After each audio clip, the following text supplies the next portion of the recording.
Angin barat bertiup kencang. Perahu layar itu meluncur laju di permukaan laut. Di atas perahu Tua Gila duduk termangu di haluan. Di kepalanya bertengger sebuah caping lebar terbuat dari bambu yang melindunginya dari terik matahari. Orang tua ini senyum-senyum sendiri bila dia ingat pengalamannya di pulau kediaman Rajo Tua Datuk Paduka Intan. Ha, dunia memang paduh keanehan. Mana aku pernah menyangka bakalan bertemu dengan menantuku sendiri. Untung dia tidak tahu aku si tua bangka buruk ini mertuanya. Kekeh Tua Gila mendadak terhenti ketika tiba-tiba dirasakannya perahu rayar itu bergerak di bagian depan. Gerakan itu demikian perlahannya hingga jika bukan orang berkepandaian tinggi seperti Tua Gila tidak akan merasa atau mengetahui. Tua Gila memandang berkeliling. Tidak ada ombak besar, tidak tiupan angin kencang. Mengapa barusan ada gerakan aneh di buritan perahu? Tiba-tiba telinga si kakek yang tajam mendengar naik air laut di arah depan. Ketika dia memandang ke arah buritan, Tua Gila kaget setengah mati. Dia melihat dua tangan berkuku panjang berwarna hitam muncul memegang pinggiran perahu lalu dari dalam air laut melesat ke atas sesosok tubuh berjubah hitam berambut riap-riapan. Air mengucur dari pakaian, tubuh dan rambutnya yang basah kuyup. Setan laut berani muncul siang bolong begini. Benar-benar gila, kata Tua Gila dan cepat berdiri dari duduknya. Orang yang mau mampus matanya memang suka lamur. Orang basah kuyup di depan perahu itu tertawa lalu bicara dengan mata besar melotot. Hebat, setan laut bisa bicara, kata Tua Gila lalu tertawa ngekeh. Kau rupanya tidak mengenali siapa diriku. Lupa. Orang di depan Tua Gila tiba-tiba gerakan bahu dan goyangkan kepalanya. Rambut putih yang basah kuyup itu melesat di depan dan layar perahu robek besar terkena sambaran ujung rambut. Berubahlah paras Tua Gila. Malu jahanam. Kalau kau mau menumpang perahuku, mengapa merusak? Bentak Tua Gila. Orang di hadapan Tua Gila tertawa gelak-gelak. Lalu sambil mengangkat kepala dia berkata, siapa bilang aku mau menumpang perahumu? Apa kau belum sadar kalau perahu ini akan meluncur menuju neraka? Aku tanya sekali lagi, apa kau benar-benar tidak mengenaliku? Padahal belum lama kita bertemu. Orang berjubah hitam itu letakkan kedua tangan di pinggang. Kening Tua Gila terkerut. Dibuka caping bambunya agar bisa melihat lebih jelas. Astaga, bukankah kau dukun sakti langit Takambang, wakil Raja Tua Datuk Paduka Intan di kerajaan Sipatoka? Bagus, berarti matamu masih hanya sedikit lamur, belum buta beneran. Manusia satu ini tadi kulihat keluar dari dalam laut. Berarti sebelumnya dia telah mendekam di bawah perahu. Ilmu pernafasannya di dalam laut patut aku kagum. Tapi dari caranya muncul, agaknya dia sengaja mengikutiku dengan maksud tidak baik. Habis membatin begitu, Tua Gila lalu membentak. Dukun geblek, kalau kau mau menumpang, mengapa pakai bersembunyi segala? Kau pasti melarikan diri. Setelah ketahuan kau yang punya pekerjaan meracuni Raja Tua Datuk Paduka Intan dan Prabu Surya. Raja Tua dan Permaisuri serta semua orang di pulau ibarat itu biar kita lupakan saja. Bertahun-tahun aku mendekam di pulau itu menunggumu. Sekarang saatnya kita membicarakan urusan kita. Aku merasa tidak punya urusan dengan dukun laknat sepertimu. Kalau kuseret kau kembali ke pulau itu, pasti kau akan digantung kaki ke atas, kepala ke bawah. Orang di hadapan Tua Gila kembali mendongak dan tertawa panjang. Kau melihat aku sebagai dukun, mengenal aku sebagai dukun. Apa kau juga masih mengenali wajah asliku? Ini Sukatandika? Tua Gila terkejut. Bagaimana dukun kepala belum tahu namaku? Pikir Tua Gila. Tiba-tiba dukun sakti langit Takambang menggerakkan tangan kanannya ke wajahnya. Selapis topeng tipis yang membungkus wajah orang itu langsung tanggal. Sepasang mata Tua Gila yang lebar menjadi mendelik bertambah besar. Aku tak percaya, kata Tua Gila dengan suara bergetar. Kalau saja dia tidak berada di ujung haluan perahu, niscaya kakinya sudah melangkah surut. Apa betul kau yang berdiri di hadapanku ini, si kasur jelantik? Ternyata kau masih mengenali diriku. Lebih dari itu, kau juga masih ingat nama lengkapku. Tua Gila ternganga sesaat. Tekanan batin yang hebat membuat dia merasa seolah dihimpit gunung. Untuk beberapa lamanya, dia hanya tegak tak bergerak dan memandang tak berkedip pada orang yang berdiri di hadapannya. Orang ini ternyata adalah seorang perempuan berwajah bulat, memiliki tai lalat kecil di hanya menjegas dagu kirinya. Namun, sesaat kemudian penyakit lamanya muncul. Dia mulai tertawa, mula-mula perlahan lalu semakin keras hingga perahu itu bergetar keras. Air laut di sekitar tampak bergelombang. Tertawa sepuasmu Tua Gila. Kalau nasibmu tak mungkin nanti kau masih bisa tertawa di akhirat. Mendengar ucapan orang, Tua Gila hentikan tawanya, lalu seolah menyesali diri. Dia mengeluh dalam hati. Sekian puluh tahun tidak pernah bertemu, tahu-tahu muncul. Tidak dapat. Tidak, dia datang membawa dendam lama. Celaka, luka-luka bekas gebukan musuh di tubuh dan kepalaku masih belum sembuh. Sekarang datang lagi penyakit baru. Tua Gila usap wajahnya beberapa kali berkata, Sika, aku maklum perbuatanku di masa silam telah membuatmu sengsara. Belum habis ucapan Tua Gila, si nenek bermuka memotong dengan suara keras. Bagus, kau bisa mengatakan begitu. Sayang saat ini sudah terlambat. Kau berbual-bual di hadapanku. Aku mencium bau amisnya bau darahmu Sukatandika. Setelah puluhan tahun berlalu, apakah kau tidak bisa melupakan hal itu? Sekarang kita sudah menjadi kakek nenek. Masih perlukah darah ditumpahkan? Nenek berjubah hitam di atas perahu di hadapan tua gila tertawa panjang. Puluhan tahun boleh saja berlalu, tapi sengsara dan luka hati ini tak mungkin dilupakan. Dendam kusumatku sudah karatkan Sukatandika. Kau merampas kehormatanku, mempermainkan diriku, memberiku malu sepanjang hidupku. Sika, apapun yang terjadi di masa lalu semua kita lakukan atas dasar suka sama suka. Kita sama-sama merasakan hangatnya cinta. Harap kau ingat itu. Sika Surajelantik meludah ke lantai perahu. Suka sama suka. Karena kau berjanji akan menikahiku, ternyata kau menipu. Setelah puas dengan diriku, kau kabur melarikan diri, bermain gila dengan gadis lain. Cinta hangatmu adalah api yang membakar dan tak bisa dipupus kecuali dengan darahmu sendiri. Jangan kau kira aku tidak tahu siapa saja yang menginginkan kematianmu. Aku beruntung bahwa aku yang punya kesempatan membunuh lebih dahulu dari yang lain. Sukatandika yang berjudul Tua Gila alias pendekar gila patah hati alias pendekar gila pencabut jiwa menarik nafas dalam. Dalam hati dia membatin. Aku sengaja mencari selamat dari Sabainan Raja dan musuh-musuhku yang lain. Belum lagi menginjakkan kaki di tanah Jawa. Di tengah laut sudah ada orang lain menginginkan nyawaku. Tua Gila menghela nafas berulang kali sambil menatap wajah si nenek. Dia berkata, Sika, apa kau bisa menunda urusan ini sampai aku menyelesaikan urusanku di tanah Jawa? Sika Surajelantik menyerengai buruk. Apa kau kira aku tidak tahu apa urusanmu di Jawa? Apa kau kira aku tidak tahu kau saat ini tengah melarikan diri dari kejaran Sabainan Raja serta orang lain yang menginginkan kematianmu? Belasan tahun aku malah melintang mencarimu. Setelah kutemukan, jangan harap kau bisa lolos dari tanganku, Sukat. Soal tunda menunda urusan, harap kau bicarakan saja dengan malaikat maut. Tua Gila terdiam, lalu dengan senyum muncul di wajahnya yang cekung seperti tengkorak. Kegilaannya kembali muncul.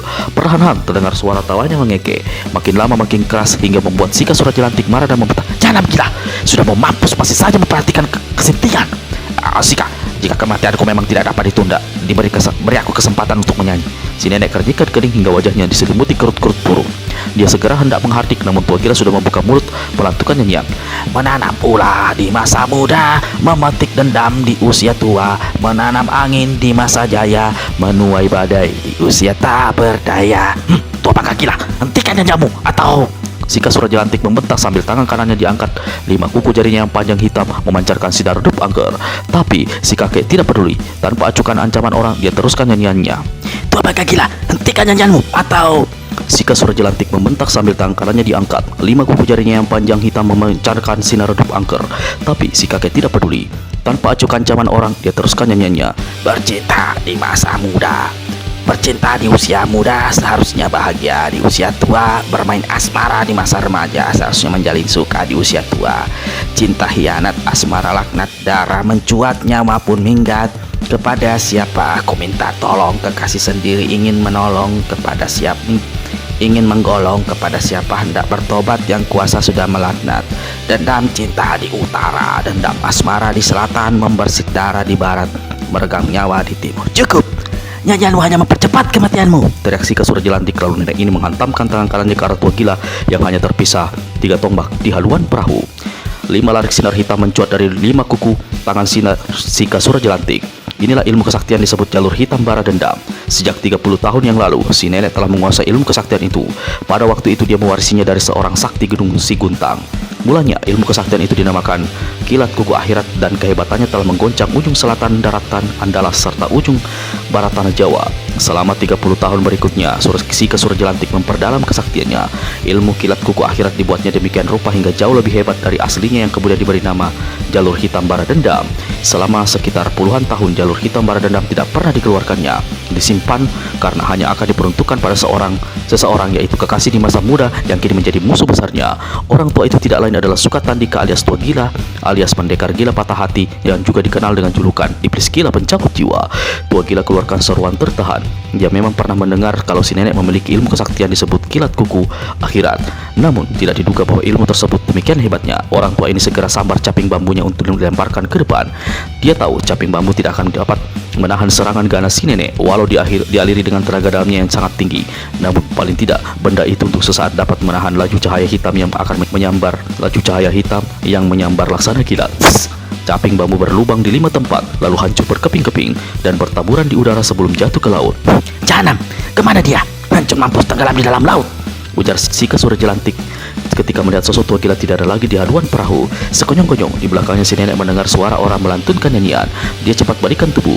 Kalau dendam membakar hati, kalau dendam membakar pikiran, kasih indah di masa muda seolah api membakar asmara menjadi ajang kematian. Kalau hati berselimut dendam darah, kalau darah dibakar asmara, lautan cinta menjadi padang maut, padang asmara menjadi neraka kematian. Tidakkah ada lagi kekasih sayang di hati manusia? Tidakkah lagi ada seberkas kenangan indahnya asmara di hati insan? Apakah hidup kini hanya dibatasi garis bara api, yang benar dan yang salah, yang sengsara dan yang sesat? Kalau kematian memang sudah di depan mata, kalau malaikat maut memang sudah unjukkan diri, lalu manusia bertindak sebagai wakil pencabut nyawa. Alangkah sedihnya nasib dunia, alangkah sengsaranya nasib umat tangis. Nasib umat tangis dan air mata, bukan lagi penyejuk hati ratap minta pengampunan, bukan lagi pelebur amarah. Datanglah maut, datanglah kematian, dekap tubuh tua penuh dosa ini erat-erat dalam pelukanmu. Yang paling ganas kematian datangnya hanya sekejap, sengsara tetap berbekas sampai kiamat. Si kasur jelantik tercekat mendengar nyanyian itu. Tangan kanannya yang sudah diangkat tinggi-tinggi siap melancarkan pukulan maut jalur hitam bara dendam bergetar keras, hatinya berdengung kencang, tenggorokannya turun naik menahan gelora di dada. Betapapun buasnya perempuan tua ini, namun dia terkesikap juga melihat ada butiran-butiran air mata menggelinding di pipi tua gila yang kini tegak tak bergerak di buritan perahu. Hanya terpisah kurang dari 2 tombak, namun dendam yang menyeliputi si nenek hanya seketika. Namun kesiapan yang menyeliputi si nenek hanya seketika. Air mata buaya, bangsa penipu. Hati si nenek berteriak. Begitu amarah dan dendam kusumat kembali membakar dirinya, maka didahului dengan bentakan garang, si kasur jelantik hantamkan tangan kanannya. 5 larik sinar hitam angker menderu laksana kilat. Si nenek berseru kaget dan tegang sendiri ketika di depan sana dilihatnya tua gila sama sekali tidak bergerak, coba menangkis atau selamatkan diri dari pukulan mautnya. Kakek itu tidak laksana patung, hanya wajahnya yang cekung tampak tersenyum. Mungkin senyum bahagia siap menyambut datangnya maut, mungkin juga senyum penuh kesedihan derita hidup dan penyesalan. Sukat! Entah sadar entah tidak, pada saat disadarinya bahwa orang di hadapan itu tidak akan luput dari kematian, si kasur jelantik berteriak memberi ingat tapi terlambat. 5 larik sinar hitam menderu menggidikan. 2 larik menyambar ke muka tua gila, 2 membersit ke arah dadanya, dan 1 lagi melesat mencari sasaran di perut si kakek. Sesaat lagi tubuh tua gila akan hancur berkeping-keping. Tiba-tiba dari dalam laut membersit 1 sinar biru, hingga si nenek terpaksa pergunakan tangkir untuk melindungi kedua matanya. Dia sama sekali tak sempat melihat bagaimana 1 tangan laksana kilat menyambar kaki tua gila. Lalu di lain kejap tubuh si kakek tertarik amblas ke dalam laut. 5 larik sinar jalur hitam bara dendam melesat menyambar, 4 menghantam udara kosong, yang kelima sempat menyambar pinggang tua gila. Ketika si kasur jelantik turunkan tangannya, baru dia melihat apa yang terjadi. Dia berteriak keras. Walau terlambat, dia masih berusaha melompat. Tangan kirinya menyambar ke dada tua gila. Sebelum tubuh kakek ini lenyap masuk ke dalam laut, pakaian tua gila robek besar di bagian dada. Si kasur jelantik merasakan sesuatu dalam genggaman tangannya. Di saat yang sama, dia juga melihat sebuah benda terlempar di udara lalu jatuh ke dalam laut. Apa yang terjadi? Apakah dia menemui ajal oleh pukulan saktiku? Mati dan tenggelam masuk ke dalam laut? Si kasur jelantik bertanya-tanya sambil memandang berkeliling. Kalau dia mati, tubuhnya pasti hancur lebur. Tapi tidak ada semua bagian tubuhnya akan amblas ke dalam laut. Pasti ada yang mengapung. Aku tidak melihat potongan-potongan tubuhnya. Aku tidak melihat darah. Apa yang terjadi? Apa yang terjadi? Sukat! Sukat Adika! Suara teriakan si nenek lenyap di dalam luasnya laut dan tiupan angin di udara kosong. Tenggorokan perempuan tua ini nampak turun naik. Mungkinkah penyesalan mendadak muncul di dalam hati perempuan yang tua yang pernah menjadi asmara dengan tua gila ini? Sekonyong-konyong si kasur jelantik menghambur masuk ke dalam laut. Sebagai seorang tokoh silat, nenek sakti ini memiliki satu kepandaian yang tidak dimiliki oleh tokoh lain. Dia mampu berada di dalam air untuk waktu lama, namun akhirnya dadanya menjadi sesak setelah sekian lama berada di bawah permukaan laut untuk menyelidik apa yang terjadi dengan tua gila, dan dia tidak menemukan sosok si kakek, juga tidak potongan tubuhnya. Kalau memang tadi sudah tercerai-berai dihantam pukulan saktinya, hanya di salah satu tempat dia melihat alur panjang berwarna merah, darah. Dengan penuh rasa putus asa dan tanda tanya besar dalam hatinya, si kasur jelantik naik ke permukaan laut, berenang menuju perahu layar yang terapung-apung tanpa penumpang. Di atas perahu lama sekali, si nenek duduk termenung dengan rambut pakaian dan tubuh basah kuyup. Aneh, tubuhnya lenyap begitu saja. Tidak ada segelintir darah. Tapi ada segelintir darah. Mungkinkah dia ditelan ikan besar yang tiba-tiba muncul? Si kasur jelantik memandang di laut di sekitarnya seolah berusaha melihat menembus sampai ke dasarnya. Berulang kali perempuan tua ini menarik nafas panjang. Lalu dia ingat pada benda yang masih tergenggam di tangan kirinya. Ketika diperiksanya, kagetlah perempuan tua ini. Dia pernah melihat benda itu sebelumnya, jadi sudah mengenali apa adanya. Kotak perak, penyimpan kalung permata kejora, permata handal penghancur segala kekuatan putih dan hitam. Dengan tangan gemetar, si nenek bersegera membuka kotak perak itu. Matanya mendelik ketika melihat kotak itu tidak berisi apa-apa. Kosong, Ujar si nenek. Dia berpikir keras, mungkin belum terlambat. katanya dalam hati. Lalu untuk kedua kalinya, dia terjun ke dalam laut. Kali ini lama sekali dari pertama tadi, karena sambil berusaha mencari kalung mustika itu, dan dia juga mencoba menjajaki kalau bisa menemukan sosok tua gila. Setelah nafasnya terasa sesak dan dia tidak berhasil menemukan apa-apa, si nenek akhirnya kembali berenang ke permukaan laut dan naik ke atas perahu. Apapun keanehan yang terjadi, aku yakin ada sesuatu yang telah mengambil tubuh Sukat. Mungkin benar ikan besar, mungkin juga makhluk yang tak dapat kubayangkan apa adanya. Tapi kalung itu, aku tak mungkin menyelam sampai ke dasar laut. Tekanan air bisa memecahkan kepalaku. Apa yang harus kulakukan sekarang? Kembali ke Gunung Siguntang atau menyeberang ke Tanah Jawa? Kalau dia tidak mati, mungkin sekali kakek jahanam itu akan muncul di sana. Bukankah di sana banyak bekas gendaknya tempat dia bisa minta tolong? Si Kasura Jelantik tegak di atas perahu memandang berkeliling. Di sebelah depan yang tampak hanyalah lautan membentang luas. Di sebelah belakang samar-samar tampak pulau di mana sebelumnya dia mengintip, menyamar menjadi dukun sakti langit Takambang. Tujuannya sesuai firasatnya yang tajam bukanlah adalah untuk menunggu kemunculan tua gila.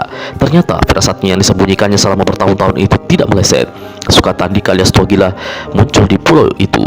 Namun setelah saling berhadapan, dia gagal melakukan balas dendam. Si nenek kepalkan tangan kanannya. Bangsa tua itu lenyap secara aneh. Tak dapat kupastikan apa masih hidup atau sudah mati. Lalu bagaimana pula aku harus mencari Pangeran Matahari yang telah membunuh adikku Ramada Suro Jelantik? Aku menyerap kabar pangeran itu sudah amblas tamat nyawanya di tangan murid tua gila, si orang Jawa bernama Wiro Sableng. Apa benar? Kalau murid tua bangka itu sanggup membunuh Pangeran Matahari, berarti dia memiliki kepandaian tidak di bawah si tua gila. Kalau dia ikut campur membela gurunya, urusan bisa jadi kapiran. Mengenai Ramada Suro Jelantik, harap baca serial Wiro Sableng yang berjudul Kunci Setan ada di channel ini. Kita kembali dulu ke tempat kediaman Ratu Duyung pada saat pendekar 212 Wiro Sableng berada di sana.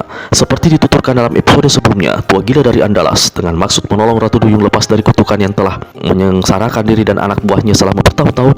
Maka dari Pangandaran, pendekar 212 Wiro Sableng ikut bersama Ratu berpatah biru itu ke tempat kediamannya di kawasan Laut Selatan, di sebuah tempat yang disebut Puri Pelebur Kutub. Ketika Wiro dan Ratu Duyung saling berpelukan, mendadak menyeruak bau kembang kenanga yang amat santar.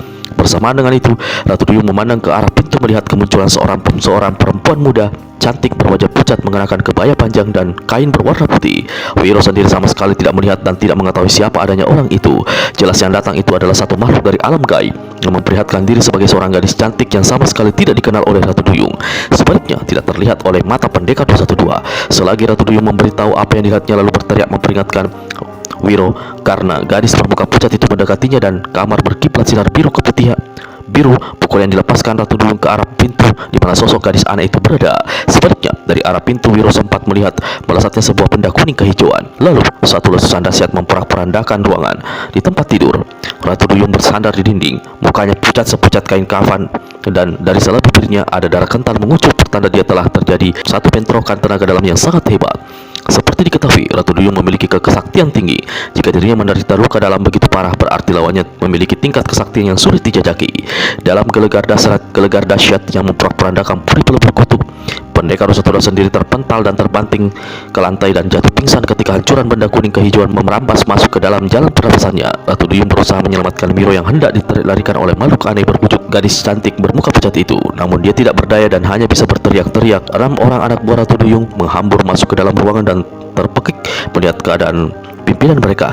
"Kejar!" teriak Ratu Duyung. Maksudnya agar anak buahnya mengejar gadis berkebaya putih panjang yang telah melarikan pendekar 212 Wiro Sableng. Namun 3 orang anak buah Ratu Duyung yang kemudian melakukan pengejaran salah menduga. Mereka mengira pendekar 212 lah yang telah mencelakai pimpinan mereka. "Sebelumnya aku melihat 2 pengawal mengantarkan pemuda itu ke Puri Pelebur Kutub. Dia lenyap, berarti dia yang telah mencelakai Ratu," kata salah seorang anak buah Ratu Duyung yang melakukan pengejaran. "Kurasa lebih jahat dari itu. Dia bermaksud keji hendak membunuh pimpinan kita," kata gadis kedua. "Tapi kemana lenyapnya pemuda keji itu?" gadis ketiga berucap. "Pergunakan ilmu menyerap detak jantung. Dia pasti belum jauh. Kita mesti dapat mengejarnya. Aku ingin sekali membunuhnya dan membantingkan mayatnya di depan Ratu." Gadis pertama berpikiran lebih panjang. "Ratu tidak sempat memberi petunjuk. Apa kita harus membunuh pemuda itu atau bagaimana? Menurutku, kita menangkapnya dulu hidup-hidup lalu membawanya di hadapan Ratu. Biar ratu yang memutuskan mau diapakan pemuda keparat itu. Heran, dasar manusia. Setauku dia telah banyak menerima kebajikan dari pimpinan kita. Mengapa dia tega-teganya berlaku jahat dan keji terhadap ratu? Kalau sudah tahu pemuda itu licik, mengapa kita harus membiarkan dan membawanya hidup-hidup ke hadapan ratu? Di tengah jalan, dia bisa memuslihati kita atau merayu kita dengan ketampanannya. Kita bisa celaka semua. Sudahlah, mengapa kita menghabiskan waktu dengan berdebat? Lekas kerahkan aji kesaktian menyerap detak jantung. 3 gadis anak buah Ratu Duyung tegak tak bergerak lalu dongakkan kepala. Yang pertama mendongak ke arah timur, yang kedua ke arah utara, dan yang satunya lagi ke jurusan barat. Setelah beberapa jurus berlalu, gadis yang mendongak ke arah utara dan timur hentikan perbuatannya, memusatkan pikirannya. Kepalanya yang mendongak diturunkan, keduanya saling pandang sesaat. Aku tidak merasakan getaran apa-apa, kata yang satu. Kawannya menyahuti, aku juga. lalu mereka berpaling pada kawannya yang menghadap ke barat. Saat itu, gadis ketiga anak buah Ratu Duyung ini tampak tegak dengan mata terpejam, sedang sekujur tubuh bergetar. Perlahan-lahan diturunkan kepalanya lalu membuka mata dan menatap tajam tak berkedip jauh ke arah barat. Dengan 2 jari tangan kanannya, dia menekan pergelangan tangan kiri tepat pada 2 urat besar. 2 jari tangan tampak tersentak-sentak.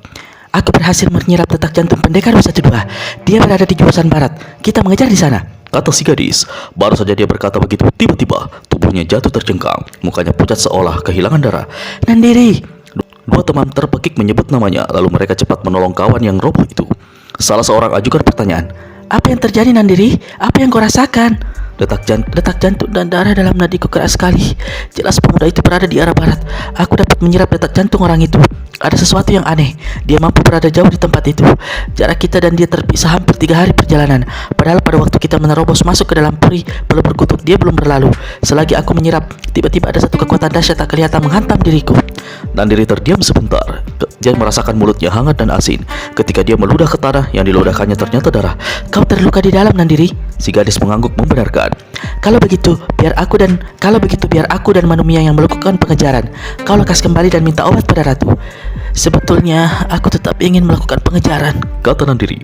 Jangan bodoh, kau terluka di dalam. Kita tak tahu apa obatnya. Lekas kembali ke ratu. Dengan rasa terpaksa, gadis bernama Nandiri itu akhirnya mengikuti nasihat teman-temannya. Setelah tinggal berdua, Manumi berkata pada kawannya, Kiani, kita harus bertindak cepat. Biar aku menjajaki arah tempat di mana pemuda itu berada. Sesuai keterangan Nandiri, kita sudah tahu ke arah mana larinya pemuda jahat itu. Kita langsung saja menuju ke sana.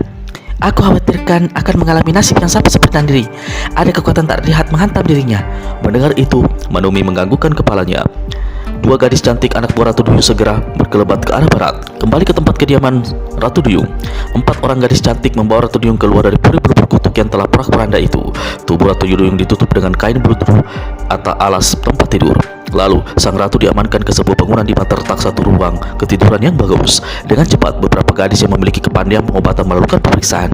Aneh, aku tak pernah melihat luka dalam seperti ini, kata salah seorang gadis memeriksa. Teman-temannya membenarkan. Jelas ratu terkena satu pukulan jahat. Tapi di bagian mana? Agaknya kita terpaksa harus menanggalkan kain penutup aurat ratu dan memeriksa setiap sudut tubuhnya. Itu menyalahi adat, aturan dan pantangan. Kau tahu apa hukumnya jika kelak ratu mengetahui kita telah memeriksa tubuhnya dalam keadaan tanpa pakaian? Sesaat, semua anak buah Ratu Duyung yang ada di tempat itu jauh jadi terdiam.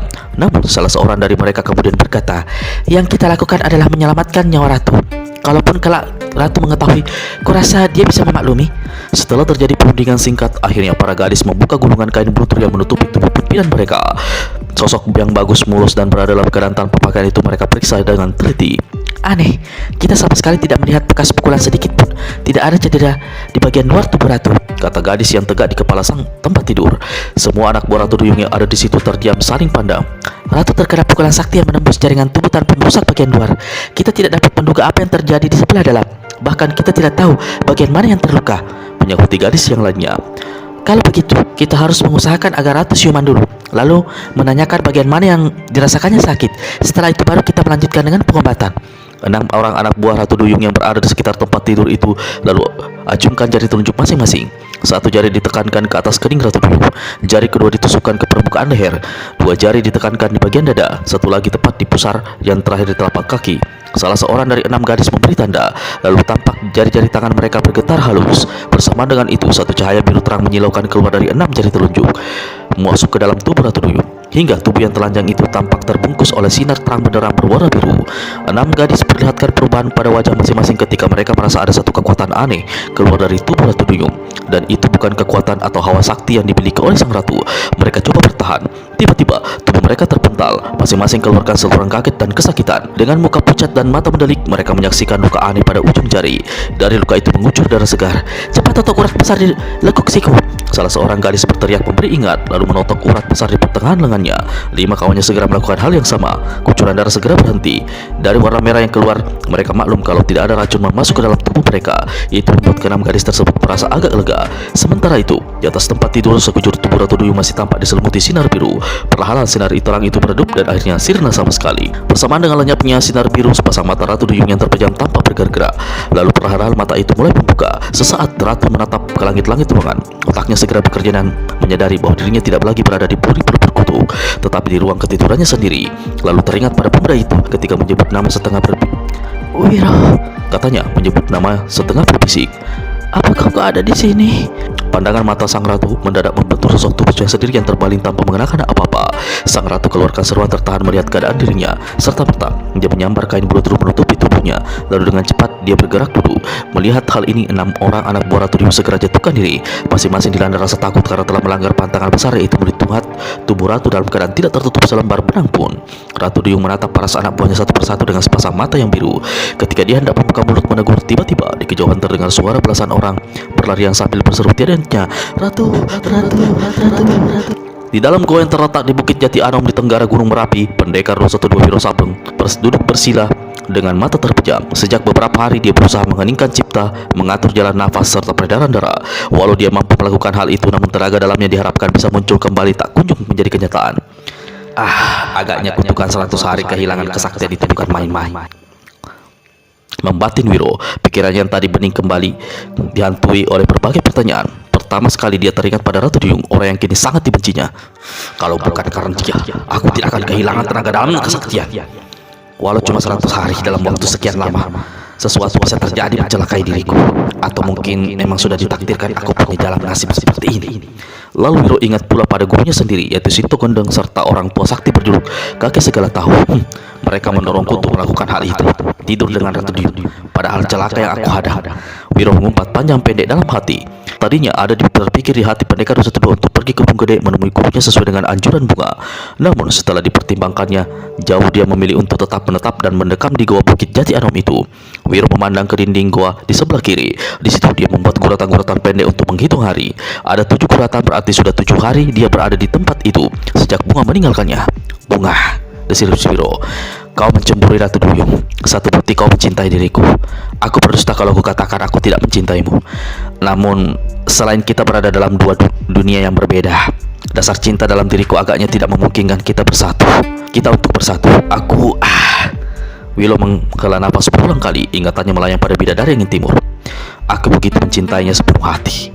Aku tidak dapat menerka bagaimana hatinya sendiri terhadapku. Terakhir sekali waktu berpisah di Pangandaran, dia memakai dalih mengurus jenazah saudara kembarnya untuk menghindar bersamaku. Padahal aku sudah membawa dan mempertemukannya dengan Eyang Sinto Gendeng. Tega sekali dirinya. Namanya pun tidak mau diberitahu padaku. Kalau aku hanya bertepuk sebelah tangan, apakah aku harus meneruskan cinta gila ini? Aku bisa mampu sendiri. Wiro garuk-garuk kepala berulang kali. Dari balik baju putih pemberian Bunga, pendekar 112 keluarkan kitab putih wasiat dewa. Walau dia telah berulang kali membaca isi kitab itu dan boleh dibilang hafal setiap kalimat di dalamnya, namun setiap itu pendekar 112 kembali merengkuti apa yang tersurat dan tersirat di dalamnya. Bila mana datang kebenaran, maka meraunglah pala iblis pembawa kejahatan. Kejahatan mungkin bisa berjaya, tapi pada saat kebenaran dan keadilan muncul, tidak ada satu kekuatan lain yang mampu membendungnya. Wiro berhenti membaca. Dia merenung, apakah saat ini ada kebenaran dan keadilan untuk diriku? Lalu baru meneruskan membaca. Kejahatan membakar dan merusak laksana api, tetapi api itu sendiri sebenarnya adalah kekuatan dahsyat yang diarahkan para dewa untuk membakar mereka. Bila mana api memusnahkan mereka, maka penyesalan tiada guna. Gila, ini cocok bagi keadaan diriku. Api telah memusnahkan diriku. Penyesalan tiada berguna. Aku harus merasakan sengsara selama 93 hari lagi. Wiro sampai ke halaman ketiga. Dia membaca dengan tekun. Walau kadang-kadang dia tampak cengar-cengir, merutuk dan mengomel, namun membaca kitab putih wasiat itu dapat menenteramkan hatinya. 8 sabda dewa adalah 8 jalur keselamatan. Tanah, sabda dewa pertama. Manusia berasal dan dijadikan dari tanah. Kepada tanahlah manusia akan kembali. Karenanya manusia tidak boleh congkak dan takabur, dan harus ingat bahwa dirinya berasal dari gumpalan debu yang hina. Yang kuasa kemudian memberinya kehormatan, menjadikannya makhluk pilihan karena memiliki pikiran yang membedakannya dengan binatang. Tanah bagian dari bumi ciptaan yang kuasa diberikan kepada manusia untuk tempatnya berlindung diri, berkaum-kaum dan mencari rizki. Karenanya tidaklah layak kalau manusia merusak tanah dan bumi untuk masuk-masuk keji serta berbuat kejahatan di atasnya.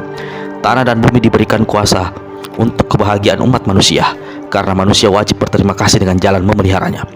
Tanah tempat kaki berpijak, di mana bumi berpijak di situ langit dijunjung. Ketika tanah dijadikan ajang pertumpahan darah, para dewa pun gelisah dalam duka dan kecewa. Mengapa manusia tidak berpikir dan berterima kasih? Lama Wiro terbenung. Kalimat terakhir yang barusan dibacanya berkesan mendalam di lubuk hatinya.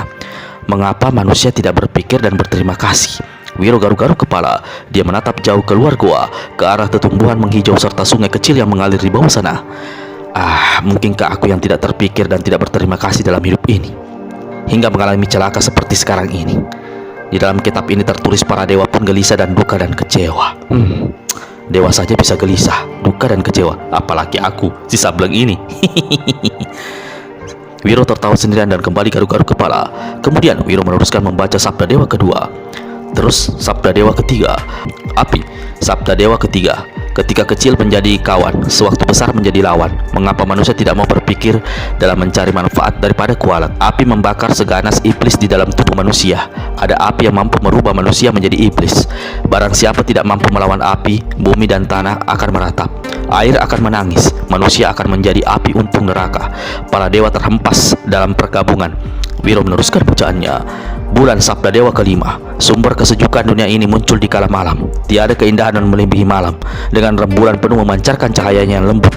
Mengapa manusia tidak bisa selembut sinar rembulan? Padahal manusia memiliki pikiran, bulan tidak. Padahal manusia memiliki hati, rembulan tidak. Bukankah kelembutan sinar rembulan mencerminkan perasaan kasih? Kasih dari orang tua terhadap anaknya, kasih seorang pemuda pada gadis curahan hatinya, kasih sesama insan. Bahkan binatang pun mempunyai rasa kasih. Lalu mengapa manusia terkadang melupakannya? Mengapa kasih dapat berubah menjadi kebencian yang mendatangkan asap yang sengsara? Dari siapa para dewa akan mendapatkan jawaban? Sampai di situ kembali Wiro merenung. Terbayang lagi di pelupuk matanya wajah Ratu Duyung, bunga, bidadari angin timur, lalu muncul paras jelita putih Andini alias Dewi Payung 7. Ada rembulan di hatiku, ada rembulan di hati mereka. Tapi rembulanku dan rembulan mereka tidaklah sama. Apa yang aku dambakan tidak pernah terkabul. Lalu kembali kekonyolan muncul dalam dirinya. Sambil menggaruk kepala dia berkata, kalau dewa tak kunjung mendapatkan jawaban, bagaimana aku si Sontoloyo ini?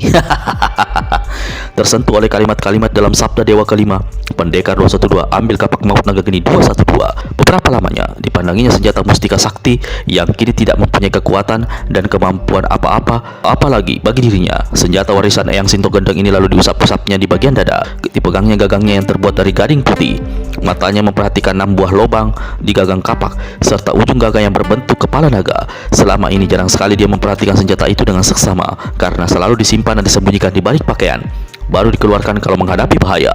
Kini memandang senjata itu seolah baru menyadari. Wiro ingat gagang kapak naga geni 212 bisa berubah menjadi sebuah seruling yang jika ditiup dengan mempergunakan tenaga dalam dapat merusak telinga dan mengacaukan jalan darah musuh. Perlahan Wiro angkat senjata mustika itu yang tadinya begitu berat. Mulut kepala naga didekatkannya ke bibirnya. Dia mulai meniup. Walau tidak lagi memiliki tenaga dalam, namun tiupan yang dilakukan Wiro cukup menggetarkan, penuh gelora perasaan. Nyanyiannya mencuat dari seluring gagang kapak maut naga geni 212, melantunkan lembut berhibah-hibah. Wiro tak tahu entah berapa lama dia meniup. Lebih dari itu juga tidak mengetahui kalau tak jauh dari goa, seorang gadis berpakaian biru duduk di atas sebuah batu, mendekam bersembunyi di balik serumputan semak belukar, termenung sandu mendengar suara tiupan serulingnya. Sepasang matanya yang bagus tampak berkaca-kaca. Beberapa kali hatinya merontak mendorong agar segera keluar dari persembunyiannya dan menemui Pendekar 212 Wiro Sableng. Namun, setiap dirinya membujuk seolah ada kekuatan yang melarangnya untuk tidak melakukan hal itu. Seolah ada bisikan di telinganya. Menemui pemuda itu akan mendatangkan 1000 kebahagiaan dalam dirimu. Namun di balik kebahagiaan itu akan muncul berbagai malapetaka yang akan menimpa duka derita di masa depanmu. Bisikan tadi membuat si gadis berbaju biru itu tidak beranjak dari batu yang didudukinya. Namun, mendadak terdengar suara bisikan lain. Jangan mendustai diri sendiri. Kau sadar sepenuh hati bahwa kau mencintai pemuda itu. Selama ini kau berlari dalam lingkaran menipu diri sendiri. Apakah tujuan dan akhir perjalanan hidup seorang gadis kalau bukan dicintai dan mencintai? Kau tahu dia mencintaimu, kau mencintai dirinya. Apalagi yang kau tunggu? Apa kau baru akan menyatakan cintamu setelah kau menjadi seorang nenek-nenek? Atau setelah terlambat karena orang yang kau cintai itu jatuh ke tangan gadis lain? Jangan bersikap buta. Bukan hanya kau seorang yang mencintainya. Kau tahu bahkan kenal sederetan gadis-gadis cantik yang mencintainya setulus hati. Bisikan terakhir ini sangat mempengaruhi gadis berbaju biru yang bukan lain adalah bidadari angin timur. Sejak berpisah di Pangandaran dulu, perasaan cinta kasihnya terhadap pendekar sudah sulit ditekan dan disembunyikannya. Lalu itulah sebabnya setelah mengurusi jenazah saudara kembarnya yang menemui ajal di tangan Pangeran Matahari, bidadari angin timur berusaha mencari pemuda itu. Kini setelah melalui perjalanan panjang, akhirnya dia berhasil mengetahui kalau pendekar Satudo Wiro Sableng berada di gua di Bukit Jati Anom. Walau ada perasaan heran mengapa sampai Wiro tersesat di bukit itu dan apa yang di tengah dilakukannya, namun perasaan ingin bertemu membuat bidadari angin timur melupakan segala-galanya. Kini, dia berada begitu dekat dengan pemuda tersebut. Kembali kebimbangan melanda dirinya. Dengan ujung pakaian birunya, bidadari angin timur mengusuk bagian matanya yang basah, ditambahkannya hatinya lalu bangkit berdiri. Namun gerakannya hendak meneruskan langkah tertahan ketika ada dua bayangan berkelebat. Dua gadis cantik mengenakan pakaian ketat dengan belahan dada sangat lebar muncul tak jauh dari tempatnya berada. Dalam kejutnya, bidadari yang timur segera mengenali siapa adanya dua gadis itu. Anak-anak buah Ratu Duyung. Ada apa mereka datang ke sini? Jangan-jangan untuk menjemput Wiro? Dada bidadari yang timur berdebar keras, mukanya menjadi merah oleh rasa cemburu yang amat sangat. Mungkin hubungan Wiro dengan Ratu Dunia sudah sangat jauh daripada yang aku bayangkan. Belum lama berselang ku ketahui dia berada di tempat kediaman gadis bermata biru itu. Mungkin dia telah menjadi milik sang ratu. Mungkin aku sudah terlambat seperti yang dikatakan suara bisikan tadi. Tak mampu berpikir lebih jauh, akhirnya bidadari yang tidur menuruni bukit arah selatan. Matanya berasa berurai tangis.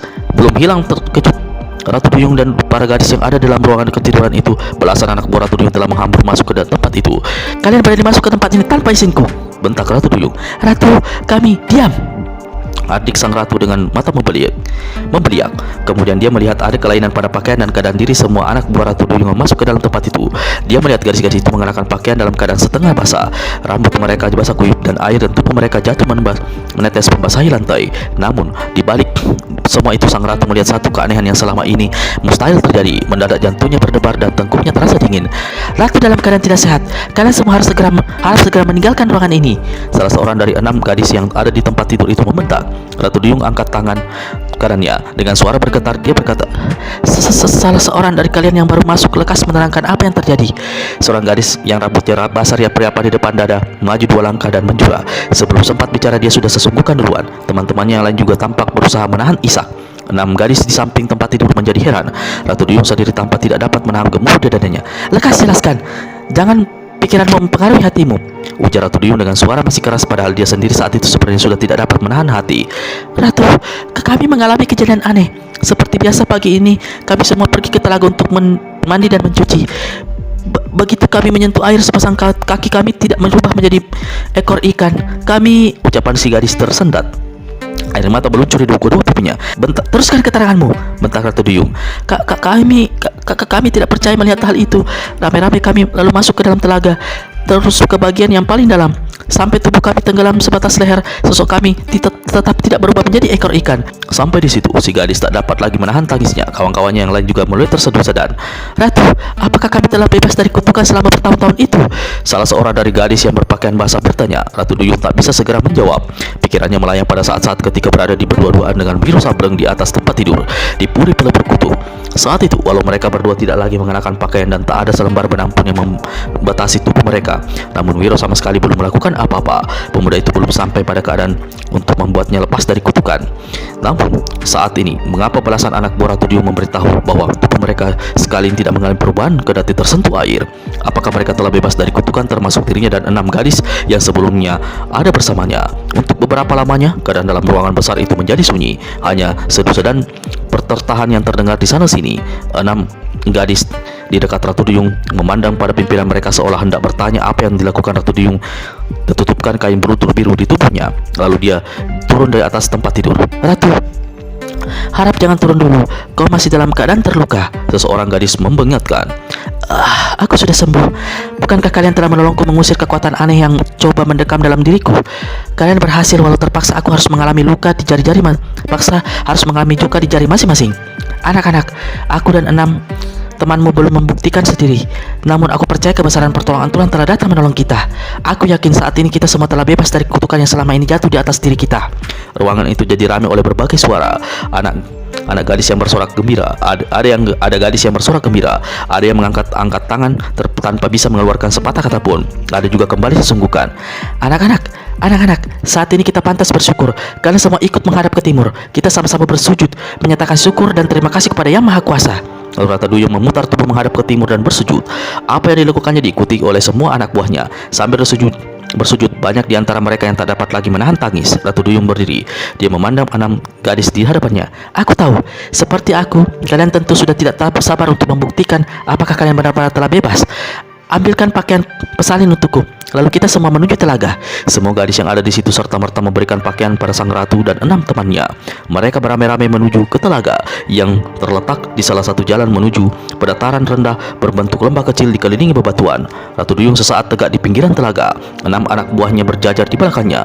Seperti tidak sebarang, sang ratu kemudian melompat menerjunkan diri ke dalam telaga. Langsung menyelam di bagian paling dalam. 6 anak buahnya mengikuti. Tak lama kemudian kepala ratu muncul di permukaan. Senyum sukacita kelihatan di wajahnya yang jelita. Sepasang matanya bersinar indah. Dia mengangkat kedua kakinya di permukaan air. Tampak sepasang kakinya yang bagus tidak berubah menjadi ekor ikan. Para gadis di sekelilingnya bersorak-sorai. Ratu Duyung angkat tangan kanannya lalu berteriak keras. Terima kasih Tuhan.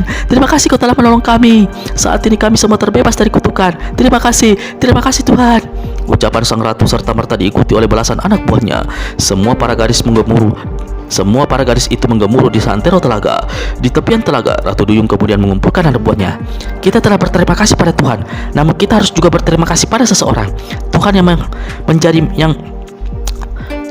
yang maha besar dalam maha kuasa menolong kita. Tapi orang itu adalah seolah kunci wasiat yang diberikan Tuhan untuk membuka pintu menolong kita keluar dari kutukan. Walau banyak yang sudah dapat menduga, namun salah seorang dari anak buah Ratu Duyung ajukan pertanyaan. Kalau kami boleh tahu, siapakah adanya orang itu? Pendekar kapak maut naga geni 212 Virus Sablem, Bunda Gondrong yang tempo hari pernah kita jatuh hukuman bersama si Dewa Ketawa, yang hari ini kembali berkunjung ke sini dan ikut bersamaku masuk ke dalam puri pelubur kutuk. Kalau memang dia orangnya, kita pantas mencarinya untuk mengucapkan terima kasih. Di manakah dia sekarang? Ratu, dia tidak ada di sini lagi. Justru hal inilah yang membuatku gelisah.